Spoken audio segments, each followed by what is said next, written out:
لله نحمده ونستعينه ونستغفره ونعوذ بالله من شرور أنفسنا ومن سيئات أعمالنا من يهده الله فلا مضل له ومن يضلل فلا هادي له أشهد أن لا إله إلا الله وحده لا شريك له وأشهد أن محمدا عبده ورسوله لا نبي بعده. يقول الله تبارك وتعالى يا أيها الذين آمنوا اتقوا الله حق تقاته ولا تموتن إلا وأنتم مسلمون. وقال أيضا يا أيها الناس اتقوا ربكم الذي خلقكم من نفس واحدة وخلق منها زوجها وبث منهما رجالا كثيرا ونساء واتقوا الله الذي تساءلون به والأرحام إن الله كان عليكم رقيبا. فإن أصدق الحديث كتاب الله وخير الهدي هدي محمد صلى الله عليه وسلم وشر الأمور محدثاتها فإن كل محدثة بدعة وكل بدعة ضلالة وكل ضلالة في النار. Alhamdulillah, pertama-tama kita bersyukur kepada Allah Subhanahu wa taala yang telah mempertemukan kita di majelis ini. Dan ini merupakan kunjungan saya pertama kali ke Masjid Imam Al-Bukhari. Semoga masjid ini memancarkan semangat dalam menuntut ilmu agama, karena Imam Al-Bukhari terkenal dengan jumlah gurunya yang sangat banyak. Beliau memiliki guru yang tidak kurang dari 1000 guru. Semangatnya beliau menuntut ilmu, pindah dari satu tempat ke tempat yang lain hanya untuk mengumpulkan hadis dari Nabi Sallallahu Alaihi Wasallam. Maka semangat beliau selayaknya kita tiru, selayaknya kita contoh. Walaupun perjalanan jauh, walaupun harus meninggalkan tempat tinggal kita, tapi dalam rangka menuntut ilmu, itulah yang kita lakukan. Dan semoga kepada Ustaz Hendar yang sudah memulai di sini untuk tetap istiqomah mengajarkan ilmu-ilmu agama, ilmu-ilmu alat. Dan tidak ada kebahagiaan bagi seorang kecuali ketika dia paham dengan agama. Nabi kita Sallallahu Alaihi Wasallam beliau bersabda, "May yuridillahu bihi khairan yufaqihuhu fid-din." Barang siapa yang Allah kehendaki kebaikan, maka Allah akan pahamkan dia dalam agama. tidak ada kemuliaan melainkan kemuliaan ilmu agama, yang dengan belajar ilmu agama ini Allah akan angkat derajat-derajat kita. Sebagaimana Allah berfirman, yarfa'illahu alladhina amanu minkum walladhina utul ilma darajat. Allah akan meninggikan, mengangkat orang-orang yang beriman di antara kalian, orang-orang yang diberikan ilmu di antara kalian, diangkat beberapa derajat. Diceritakan bahwasanya Imam Atha bin Abi Rabbah, seorang ulama besar, beliau dilahirkan dalam keadaan keterbatasan fisik. Beliau dilahirkan sebagai seorang budak yang berkulit hitam dan hidungnya yang kecil. Bahkan diceritakan hidungnya saking kecilnya seperti kaca.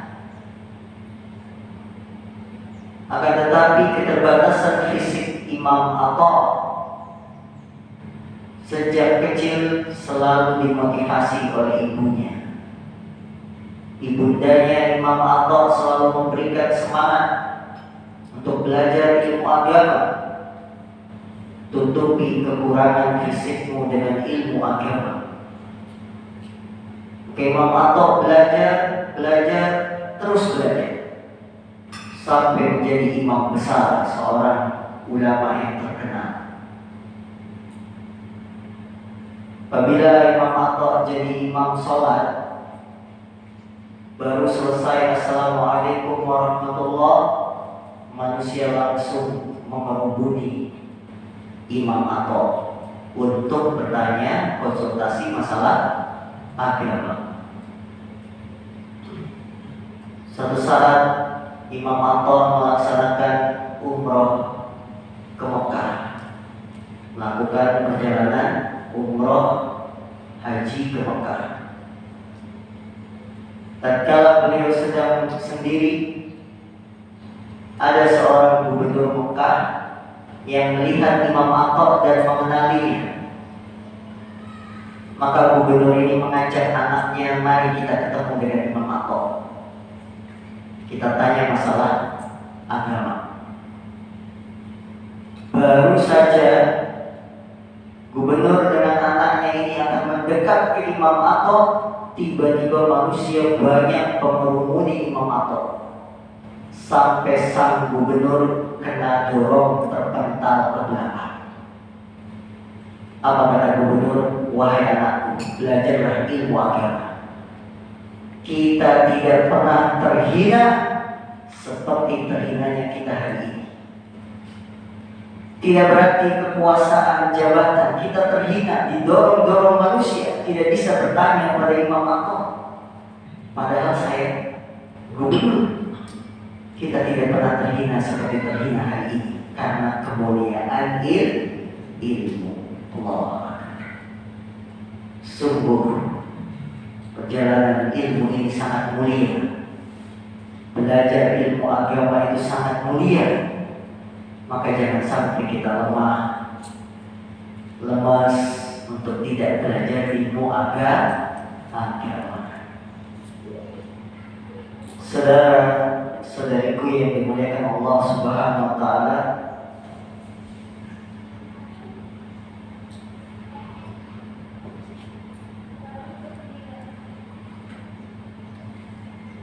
dalam mendidik anak, maka orang tua memiliki tanggung jawab yang besar. Kewajiban kita sebagai ayah dan bunda tidak hanya memenuhi kewajiban sandang, pangan, atau papan saja. Tapi ada kewajiban orang tua yang lebih besar, yaitu kewajiban mendidik putra putrinya. Hal ini sebagaimana yang Allah perintahkan di dalam firman-Nya, ya ayyuhalladzina amanu qu anfusakum wa ahlikum nara. Wahai orang-orang yang beriman, jagalah diri kalian dan keluarga kalian dari api neraka. Kata sahabat yang mulia Ali bin Abi Thalib, beliau menafsirkan ayat ini, alimuhum wa adibuhum. Maksudnya menjaga keluarga dari api neraka. Alimuhum, ajari mereka. Wa adibuhum, didik mereka. Sehingga orang tua punya peranan penting dalam pendidikan anak-anaknya. Tidak cukup orang tua hanya memberi makan, minum, rumah, jajannya, atau dimasukkan ke sekolah setelah itu selesai. Tidak. Ada kewajiban bagi orang tua, alimuhum, mengajarkan mereka, wa adibuhum, dan mendidik mereka. Baik dan buruk anak kita tergantung hasil pendidikan orang tuanya. Bahkan Bapak Ibu yang dimuliakan Allah, hasil pendidikan sekolah dengan hasil pendidikan di rumah paling dominan 60% hasil pendidikan di rumah. Yang 40% dia dapat dari sekolahnya. Apa yang biasa dilakukan di rumah dia akan bawa ke sekolah. 60% ajaran Bapak Ibu yang akan diingat oleh anak. Sementara ajaran guru di sekolah, di pesantren hanya 40%. Ini memberikan isyarat pada kita bahwa mendidik anak di pundak Bapak Ibu, di pundak para orang tua. Salah besar kalau kita serahkan pendidikan anak kita kepada sekolah, kepada pesantren. Yang penting saya sudah masukin ke sekolah sunnah, beres. Tidak ada. Kita punya kewajiban membesarkan, mendidik mereka dengan pendidikan yang benar. Karena anak dilahirkan dalam keadaan fitrah, bapak ibunya yang membentuk, mengajarkan.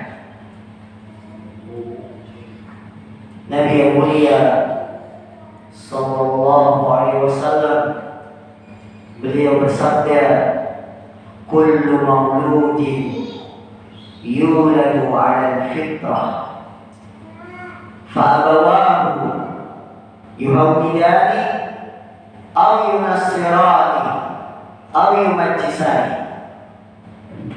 Setiap anak dilahirkan dalam keadaan fitrah Islam. Fa'abawahu, kemudian bapak ibunya, kedua orang tuanya, yang akan menjadikan dia Yahudi, Nasrani, atau Majusi, siapa? Bapak ibunya. Berarti orang tua punya peranan tanggung jawab di sini. Hasil anak kita tergantung apa yang kita lakukan. Maka Bapak Ibu yang dimuliakan Allah, tanggung jawab ini tidak bisa kita lepaskan begitu saja. Tanggung jawab ini tidak bisa kita serahkan kepada ustaz, kepada sekolah, kepada guru. Tidak, karena Rasulullah bersabda, kullukum ra'in wa kullukum mas'ulun an ra'iyatihi. Setiap dari kalian pemimpin, dan setiap pemimpin akan diminta tanggung jawabnya.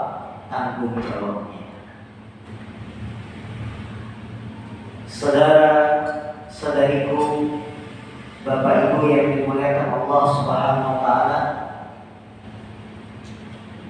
dalam berperan mendidik anak, kita berbagi peran antara ayah, antara ibu dalam mendidik anak.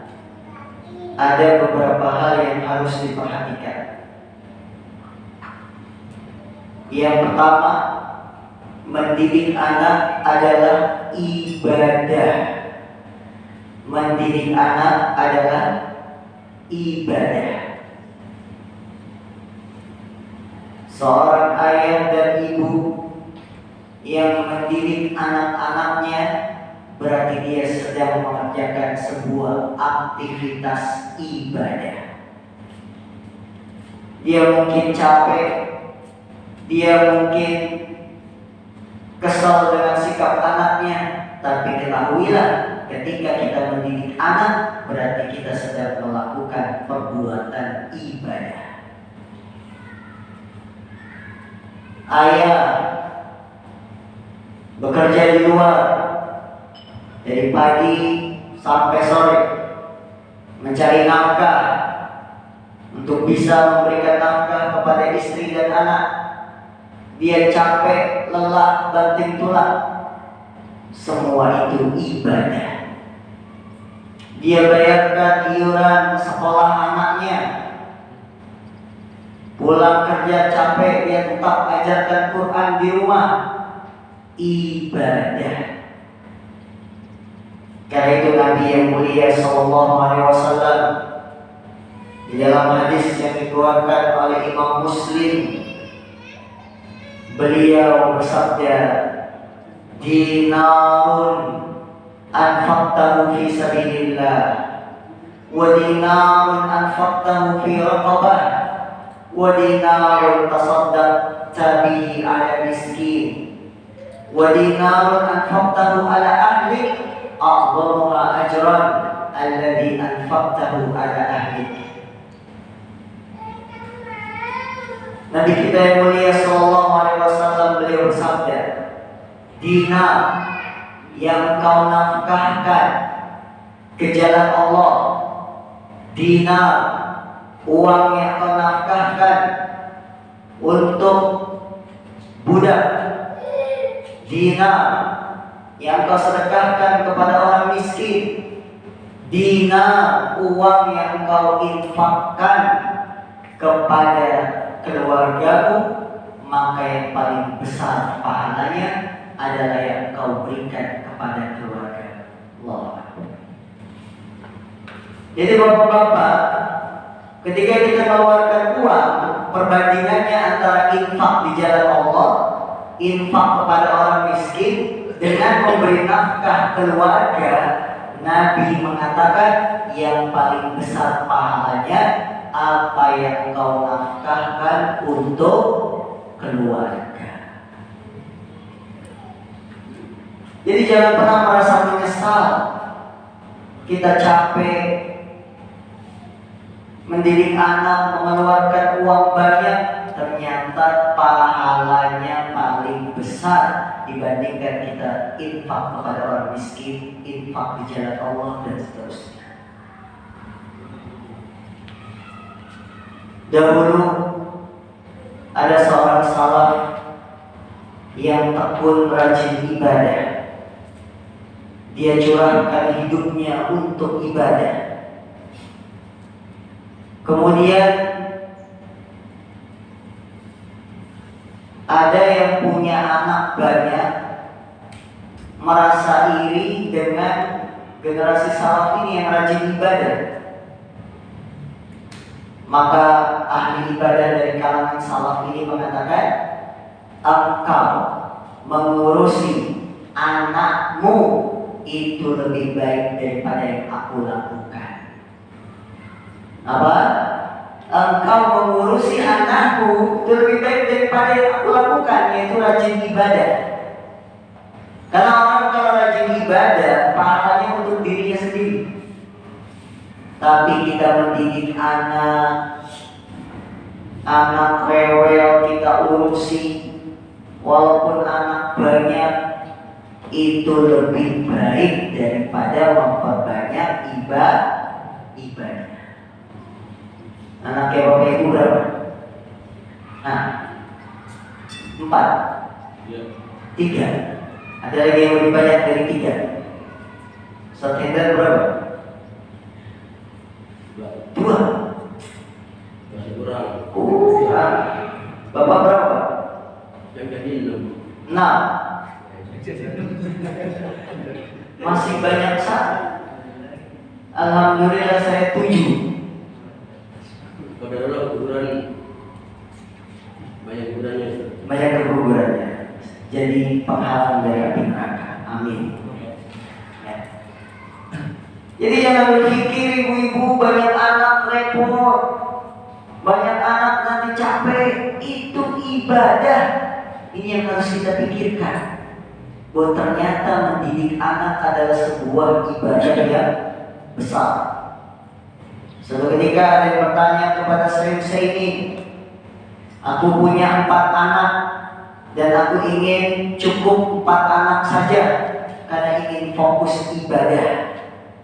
Bagaimana pendapat Anda wahai Syekh? Jadi ada yang nanya kepada Syekh Muhammad bin Shalih Al-Utsaimin. Beliau menjawab, engkau mendidik anakmu dengan pendidikan yang soleh adalah ibadah. Jadi ada orang punya 4 anak, dia bilang ke Syekh, saya mau cukup 4 anak saja, pengen fokus ibadah. Kata Syekh apa? Engkau ngurusin anak itu sudah ibadah. Maka para ibu jangan takut banyak anak. Ibu kan biasanya takut ya kalau sudah haidnya telat. Waduh, isi lagi. Tidak usah takut, karena dalam mendidik anak itu adalah ibadah. Dan banyak anak untuk orang tua kita dulu banyak rezeki. Saya anak ke-6 dari 9 bersaudara. Anak ke-6 dari 9 bersaudara. Kalau lebaran semua anak kumpul. Anak pertama bawa bisikleta kaleng sama sepatu. Anak kedua bawa rendang daging sama pisang. Anak ketiga bawa apa lagi? Banyak kan rezekinya? Banyak.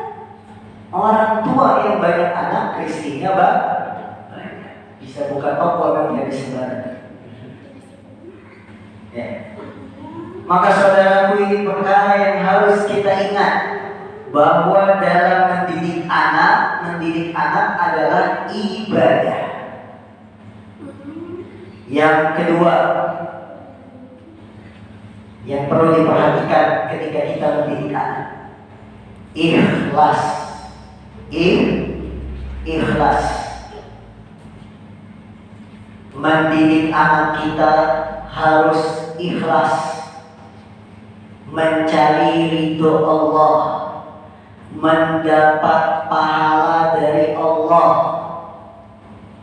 Jangan ada niat-niat yang menyimpang. Mendidik anak, kita sekolahkan, niatnya supaya dapat pekerjaan enak. Kita didik anak kita di sekolah terkenal, niatnya supaya dapat bagian-bagian dunia. Tidak, ikhlas, karena ilmu tidak didapat kecuali dengan keikhlasan. Jangan perhitungan. Saya sudah menyekolahkan kamu dari TK sampai SMA sampai kuliah. habis biaya sekian, kamu harus jadi ini, jadi itu. Tidak. Kita mendidik anak harus ikhlas, agar ilmu yang kita ajarkan, ilmu yang didapat anak berbuah manis. Apa kata Imam Ahmad? Al-ilmu la ya'diluhu syai'un liman sahhat niyyatuhu. Ilmu agama tidak ada satupun yang bisa menandinginya. Liman sahhat niyyatuhu, bagi yang niatnya sahih, bagi yang niatnya tulus benar. Tidak ada yang bisa menandingi ilmu agama kalau orang itu ikhlas. Maka Bapak Ibu yang dimuliakan Allah, ketika kita mengajarkan anak kita hafalan baca Quran, jangan ada niat-niat supaya jadi hafid cilik, nanti diundang kemana-mana, dapat sekian-sekian hadiah. Tidak bisa dipikirkan. Kewajiban kita hanya mendidik. Hasil yang dia dapat di tangan Allah Subhanahu wa Ta'ala. Jangan terlalu terobsesi. Keinginan orang tuanya berlebihan. Nah, ini gimana? Anak diikutkan kursus bahasa Arab, siang kursus bahasa Inggris, sore kursus matematika, pulang sampai rumah stres. Obsesi siapa? Bapak ibunya terlalu nafsu. Maka dalam mendidik anak harus dengan keikhlasan.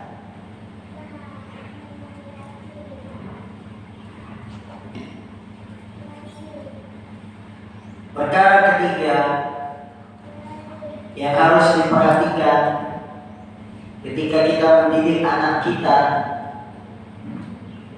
jangan lupa doakan anak. Jangan lupa doakan anak. Doa orang tua kepada anaknya termasuk doa yang mustajab. Rasulullah SAW bersabda, "Salasu da'awatin mustajabat." Ada 3 doa yang mustajab.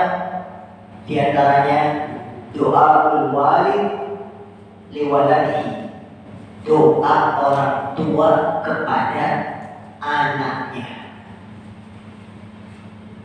Doakan selalu ketika anak nakal, ketika anak tidak paham pelajaran, ketika anak membuat kita jengkel, doakan dengan doa-doa yang baik. Rabbana hab lana min azwajina wa dhurriyyatina qurrata a'yun waj'alna lil muttaqina imama. Wahai Rabb, anugerahkanlah kepada kami, istri-istri kami dan keturunan kami sebagai penyejuk mata. Lihat, doakan anak-anak kita. Sejak pertama kali anak kita lahir ke dunia, masih bayi merah, doakan agar tidak diganggu oleh setan, agar tidak diganggu dengan pengaruh-pengaruh yang jelek. Karena ketika anak lahir, dia akan dicubit oleh setan. Makanya anak yang lahir nangis. Rasulullah mengatakan, "Ma min mauludin yuladu illa syaitanu yamassuh hina yulad fayastahillu sarikha min massi syaitani iyyah illa Maryama wa ibnaha." Tidaklah seorang anak yang lahir ke dunia melainkan setan akan menyentuhnya ketika dia baru lahir. Jadilah anak itu menangis karena sebab sentuhan setan, kecuali Maryam dan anaknya. Siapa? Nabi Isa. Jadi sejak anak itu lahir sudah digoda oleh setan, disentuh, makanya dia nangis. Maka doakanlah dari awal anak itu lahir sampai besar, kita doakan supaya menjadi anak-anak yang soleh, anak-anak yang menyejukkan mata. Pilih waktu-waktu yang mustajab, waktu-waktu terkabulnya doa. Jangan kita terpancing emosi. Ketika anak nakal kita bilang dasar anak siapa? Nggak boleh. Karena doa orang tua itu mustajab. Hati-hati ketika orang tua berkata-kata tidak dikontrol, lisannya tidak dikoreksi, menyebabkan anak bisa terjadi terkena doa yang kita ucapkan. Kontrol emosi kita, latih. Memang anak menjengkelkan, anak membuat kita kesal, betul. Tapi jangan sampai emosi kelewat batas. Doakan dengan doa-doa kebaikan. Panggil dengan panggilan yang menenteramkan hatinya. Wahai anakku, sayang, panggil. Karena doa orang tua sangat mustajab. Syekh Abdul Rahman As-Sudais, kenal Syekh Abdul Rahman As-Sudais, Imam Masjidil Haram di Mekah. Itu waktu kecilnya nakal. Ceritanya di rumah lagi ada mengundang tamu makan. Imam Sudais namanya anak-anak main pasir. Anak kita kan senangannya dua ya, pasir sama air. Imam Sudais dia bawa pasirnya ke dalam rumah, dituang di tempat prasmanan. Itu isi makanan, semua makanan enak. Kira-kira bapak-bapak kalau anak kita kayak begitu diapain Pak? Niat pengen nyuguhin tamu makanan malah dilemparin pasir. Ibunya marah, Imam Sudais. Keluar kamu dari rumah, pergi sana jadi imam Masjidil Haram. Marah, tapi doanya benar. Keluar kamu dari rumah, pergi sana jadi imam Masjidil Haram. Doa ibu sampai saat ini beliau jadi imam Masjidil Haram berkat doa ibu. Maka jangan sepelekan omongan orang tua. Doa, hati-hati ketika kita mengucapkan sesuatu. Maka saudara-saudariku, doa orang tua doa yang mustajab. Doakan selalu anak-anak kita. Yang keempat yang perlu diperhatikan dalam mendidik anak, carilah nafkah yang halal. Kalau ingin punya anak soleh dan soleha, cari rizki yang halal. Karena sumber uang yang haram bisa mempengaruhi kejiwaan anak. Uang haram bisa mempengaruhi kejiwaan anak. Dari Ka'ab bin Ujrah bahwasanya Rasulullah SAW bersabda, "Ya Ka'ab bin Ujrah, innahu la yadkhulul jannah lahmun wa damun nabata an suhtin an-naru awla bih." Wahai Ka'ab bin Ujrah, tidak akan masuk surga daging dan darah yang tumbuh dari harta haram. Neraka lebih berhak baginya. Jadi bapak-bapak, kalau harta kita haram, kemudian kita kasih nafkah ke anak untuk sekolah, ke istri untuk makan, pengaruhnya pada anak-anak. Daging dan darah yang tumbuh dari harta haram, neraka lebih berat. Kalau itu hukuman untuk akhirat, bagaimana lagi di dunia? Kita dapati anak-anak pejabat kerjaannya korupsi, anaknya nakal. Karena pengaruh apa? Makanan dari rezeki yang haram. Anaknya gaya-gaya, main mobil, main motor, uang haram. Jadinya begitu. Maka jangan sampai sumber penghasilan kita dari yang haram. Bapak Ibu harus perhatikan dari mana pemasukan bulanan kita. Dari yang halal atau yang haram. Ibu-ibu cek suaminya masukin uang dari mana. Saya lebih kuat menahan lapar daripada panasnya api neraka. Aduh. Ya. Antum pulang gak bawa duit, suami istrinya bilang saya lebih kuat tahan lapar daripada panasnya api neraka. Wow, hebat ini istri. Betul? Maka Bapak Ibu bersihkan sumber-sumber pemasukan kita dari harta-harta yang haram. Karena sedikitnya akan mempengaruhi perilaku anak. Yang kelima, dalam berbagi peran mendidik anak, perhatikan perkara yang kelima, hidupkan rumah kita dengan pelajaran keimanan. Hidupkan rumah kita dengan pelajaran keimanan. Bapak Ibu yang dimuliakan Allah, usahakan sebisa mungkin kita punya majelis di rumah, ngobrol dengan istri, ngobrol dengan anak, semampu Bapak Ibu. Bisa pada sholat asar, kalau habis asar bapak-bapak belum pulang, habis maghrib atau habis isya.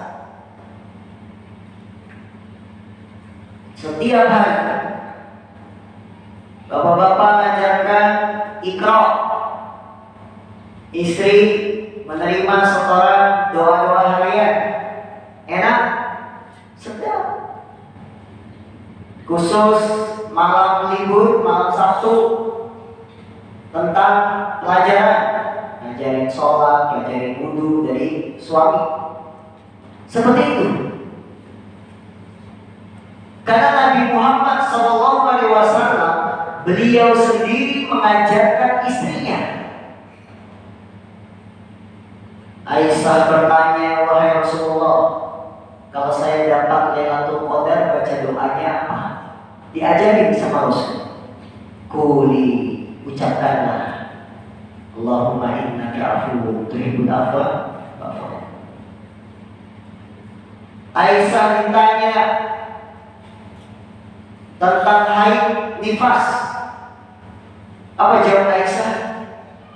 Kami di masa Nabi mengalami haid dan kami diperintahkan mengqadha, mengganti puasa, tapi tidak mengganti sholat. Kami di masa Nabi mengalami haid dan Rasulullah memerintahkan, mengajarkan kami ganti puasa, tidak ganti sholat. Berarti Nabi ngajarin siapa? Istrinya. Bapak-bapak juga demikian, ngobrol sama istri. Apa yang bapak-bapak bisa? Tentang akidah, di mana Allah, yang ringan-ringan. Tentang pertanyaan di alam kubur, 3 pertanyaan, kan ringan. Man rabbuk, man nabiyuk, ma dinuk. Siapa Rabbu, siapa Nabimu, apa agamamu, ringan. Jadi harus ada majelis dengan anak. Dengan majelis ini akan terbangun komunikasi yang baik antara suami dengan istri, antara orang tua dengan anak. Kalau sudah komunikasinya baik, anak-anak juga akan ikut baik. Nabi Ibrahim dengan putranya Ismail, ini bapak anak tidak pernah pisah. Bangun Ka'bah berdua. Wa idh yarfa'u Ibrahimul qawa'ida minal bait wa Ismail. Dan tatkala Nabi Ibrahim dan Nabi Ismail membangun meninggikan pondasi Ka'bah berdua. Diantar Nabi Ibrahim bawa istrinya Hajar dengan Ismail kemana? Ke Mekah bersama. Maka tatkala Ismail diperintahkan, aku melihat menyembelihmu, apa jawab Ismail? If'al ma tu'mar. Wahai bapakku, lakukan apa yang diperintahkan oleh Allah kepada Allah. Jawaban anak yang nurut karena sudah sering berdua bersama. Sampai Ismail sudah nikah, punya istri, Ibrahim main ke rumah anaknya Ismail. Ismailnya lagi keluar, ada istrinya, ngobrol sama menantu, mertua dengan menantu. Bagaimana kehidupanmu dengan Ismail? Susah, nelongso. Bahasa Jawanya apa? Susah, menderita. Oh gitu. Ya sudah, kalau Ismail pulang, pesan ganti palang pintu ini. Palang pintu, apa namanya? Kusen, ganti kusen pintu ini. Oh gitu aja, iya pesan itu aja. Pergi. Ismail pulang, tanya ke istrinya, ada kabar apa? Tadi ada bapakku datang, dan dia pesan suruh ganti kusen pintu ini. Oh gitu. Itu tandanya saya disuruh menceraikan kamu. Bapak anak sudah punya kode saling paham. Ini kalau nggak komunikasi baik, nggak mungkin ganti kusen pintu yang dipanggil Pak Sarot ya. Karena nggak paham komunikasinya.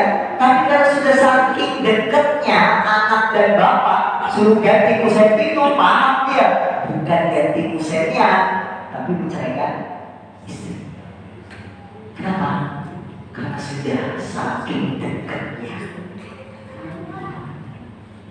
Jadi kedekatan orang tua dengan anak membuahkan hasil yang bagus. Dan itu dimulai dengan di rumah. Di rumah hidupkan najis-najis. Komunikasi yang baik dengan anak, ajak ngobrol. Tadi belajar apa, di sekolah ada kabar apa. Bapak-bapak juga dengan istri ngobrol, jangan diam-diaman. Bapak-bapak kalau masuk ke rumah kayak ikan asin, cemberut, mata melotot, mesra sama istri. Ngobrol, jangan galak. Istri orang diajak bercanda, istri sendiri diajak berantem. Betul ya? Allah musta'an. Nggak boleh. Kasihan, sayangi istri kita. Ayo. Nggak apa-apa. Yang keenam, yang perlu diperhatikan ketika kita berbagi peran dalam mendidik anak, teladan yang baik. Teladan yang baik. Keteladanan ini sarana pendidikan yang paling sukses. Kalau ingin sukses didik anak, itu pakai contoh. Ibu yang setiap keluar rumah pakai jilbab, nanti anak perempuannya tanpa disuruh pakai jilbab, dia akan pakai jilbab setiap keluar rumah. Contoh teladan. Anak laki-laki ingin dibiasakan sholat di masjid, bapaknya dulu rajin berjamaah di masjid. Karena anak itu akan melihat. Diriwayatkan oleh Imam Abu Dawud, Abdullah bin Amir, beliau berkata, suatu hari ibuku memanggilku dan Rasulullah saat itu sedang duduk di rumah kami. Ibuku berkata, kemari, aku akan berikan sesuatu. Maka Rasulullah bertanya kepada ibuku, apa yang kamu akan berikan? Ibuku menjawab, aku akan berikan kurma. Rasulullah menjawab, kalau engkau bohong, tidak ngasih apa-apa, maka akan ditulis bagimu kedustaan. Anakmu akan merekam. Kadang-kadang kita mancing kan sih, ngepelin tangan tapi gak ada apa-apa, supaya anakku pulang. Ini terjadi di zaman Nabi. Kamu mau ngasih apa? Manggil-manggil, mau ngasih kurma. Oh ya, kalau bohong ditulis kedustaan. Teladan. Anak itu merekam. Sahabat cilik Ibnu Abbas, ketika beliau melihat Nabi sholat malam, maka sahabat Ibnu Abbas langsung bangun, berwudu dan sholat bersama Rasul, sholat tahajud. Ya, Ibnu Abbas melihat Nabi karena nginap di satu rumah, melihat Nabi sholat, Ibnu Abbas langsung bangun, sholat ikut bersama Rasul SAW. Abdullah bin Abi Bakrah, beliau berkata, aku bertanya kepada bapakku, wahai bapakku, aku mendengar darimu setiap pagi selalu membaca zikir, Allahumma afini fi sam'i.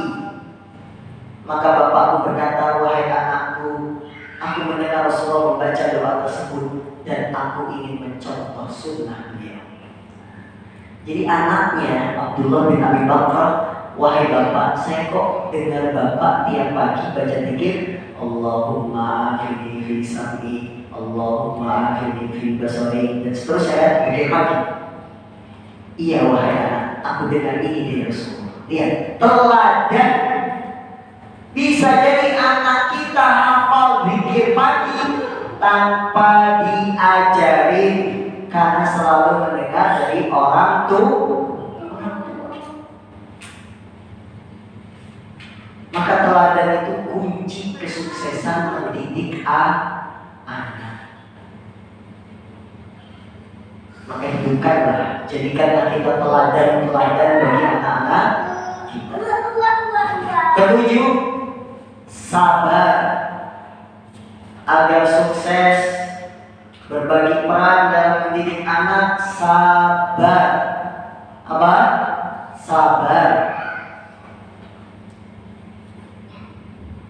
Kadang-kadang anak sakit, kadang-kadang anak ngeselin, kadang-kadang anak nakal.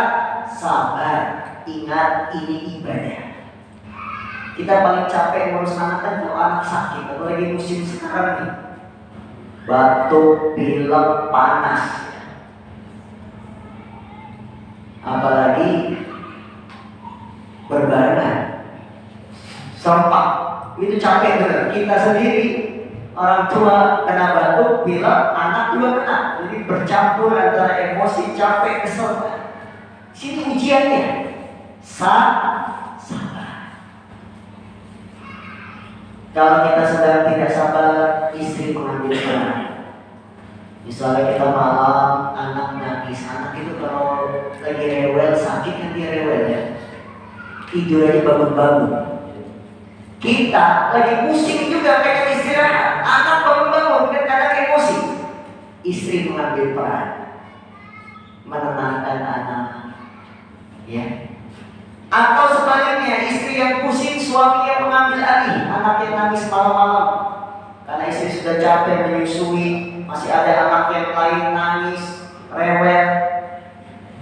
berbagi peran dengan kesabaran. Maka Bapak Ibu yang dimuliakan Allah, sabar inilah kuncinya agar kita bisa berbagi peran dalam mendidik anak. Terakhir, kedelapan, kenali karakter anak. Kenali karakter anak. Setiap anak itu punya karakter beda-beda. Ada anak yang pendiam, ada anak yang aktif, ada yang ceriwis, terutama anak perempuan.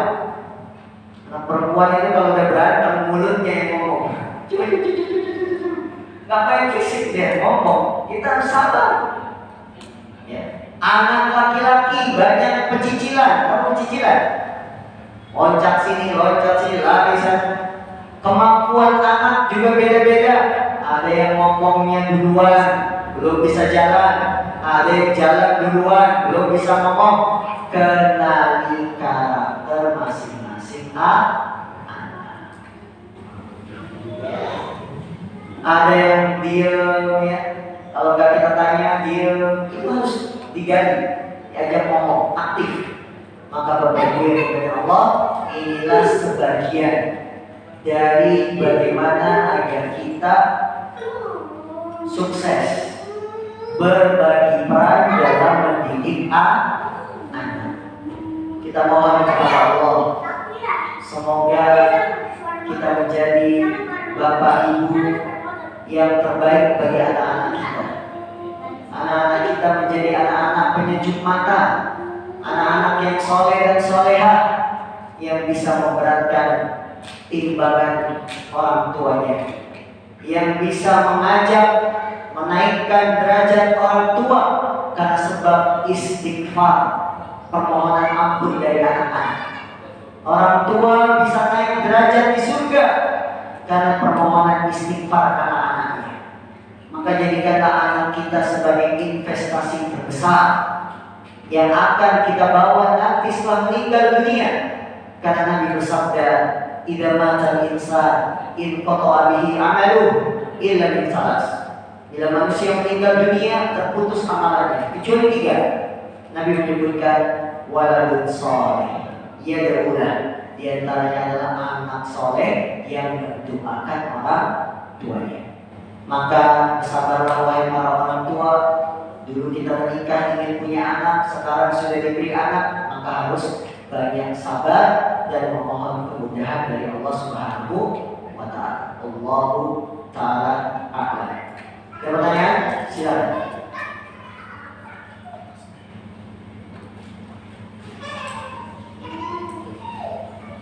Ustaz, terkait kedua anak soleh itu, jadi paling penting itu anak yang soleh itu ya seperti apa? Mungkin ada anak-anak yang kita mungkin sudah dewasa, dan mungkin banyak sebagai orang yang tidak beriman, mungkin dia banyak berubah usia, dan mereka juga mungkin ingin mendoakan orang tuanya.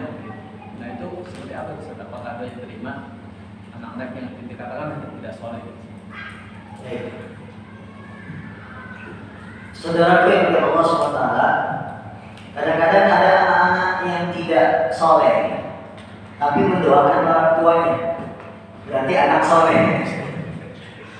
Karena anak yang tidak mendoakan orang tua tidak soleh. Kalau dia masih mendoakan orang tua, soleh itu. Ya, anak yang soleh adalah idaman setiap orang, yaitu anak yang taat kepada Allah, taat kepada Rasul, taat sama orang tua. Itu anak soleh. Kalau dia kadang-kadang nakal, namanya kenakalan remaja, kadang-kadang main gak pulang, orang tua kesel gitu ya, itu suatu yang normal. Selama dia taat sama Allah, taat sama Rasul, dia anak soleh. Sekalipun kadang-kadang muncul kesalahan, karena memang sifat manusia selalu bersalah. Maka tugas kita sebagai orang tua terus memotivasi